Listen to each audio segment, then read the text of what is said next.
Usap-usapan ngayon sa social media ang kapuso veteran actress na si Carmina Villaruel. Ito'y matapos mangyari sa kanya. Labis na ikinabahala ng maraming fans ang nangyaring ito kay Carmina, habang maraming netizens naman ang nagsabing tila kinarma na raw si Carmina.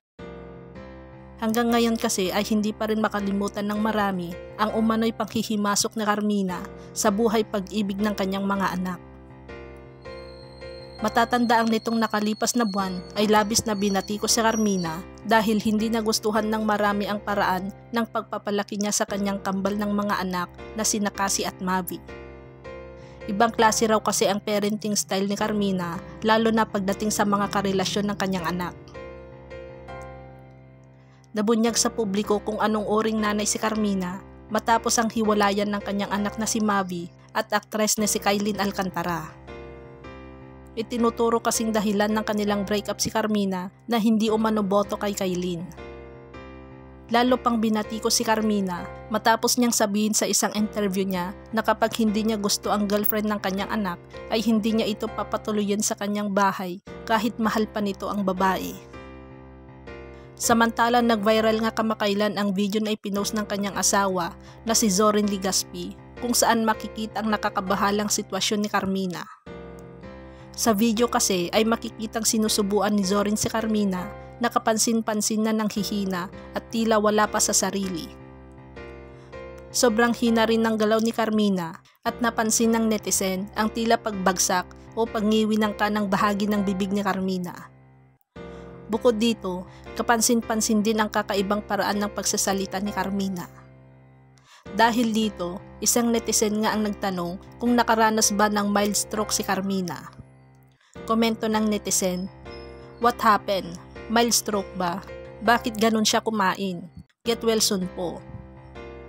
Bumahari ng panalangin at get well soon messages mula sa mga fans ni Carmina. Samantala sinagot ni Mavi ang tanong ng netizen kung saan nilinaw niyang hindi na stroke ang kanyang ina kundi sumailalim lamang umano ito sa isang dental surgery. Ani Mavi, "Post-dental procedure lang po. She's okay." Nagkomento rin si Carmina sa post ni Zoren kung saan ibinahagi niyang sedated pa raw siya. Kaya naman medyo mahina at nahihilo pa siya, kaya rin umano parang na-stroke ang paraan ng kanyang pagsasalita dahil sa anesthesia. Ani Carmina, "Guys, I had dental procedure this morning.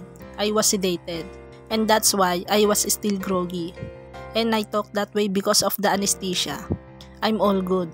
Thanks to Gao Dental and Tatay Zoren Legaspi." Noong August 19, binati ng kambal ang kanilang ina sa 49th birthday nito. Damang-daman ni Carmina Villaruel ang labis na pagmamahal ng kambal na anak nila ni Zoren Legaspi na sina Cassie at Mavi nang magbigay ng birthday message para sa kanyang pagdiriwang ng 49th birthday nito. Sa kanilang programang Sarap Diba? Kung saan ipinagdiwang ang kaarawan ni Carmina na napapanood din sa Kapuso Hit Afternoon series na Abot Kamay na Pangarap. Nagpasalamat si Cassie sa kanilang ina dahil sa pag-aalaga sa kanila ni Mavi. "Thank you so much for always being there for me, for Mavi," sabi ni Cassie, "for always being selfless and always making time for us." Ayon pa kay Cassie, "You're so beautiful and I want to grow up to be like you." Nagpasalamat naman si Carmina sa mensahe ng anak pero sabi niya, "You'll be better than me." Ngunit para kay Cassie, "No, there's nothing better than you. Ikaw ang the best. You're the best of the best." Si Mavi, sinabi sa ina na hindi siya iiyak ngayon.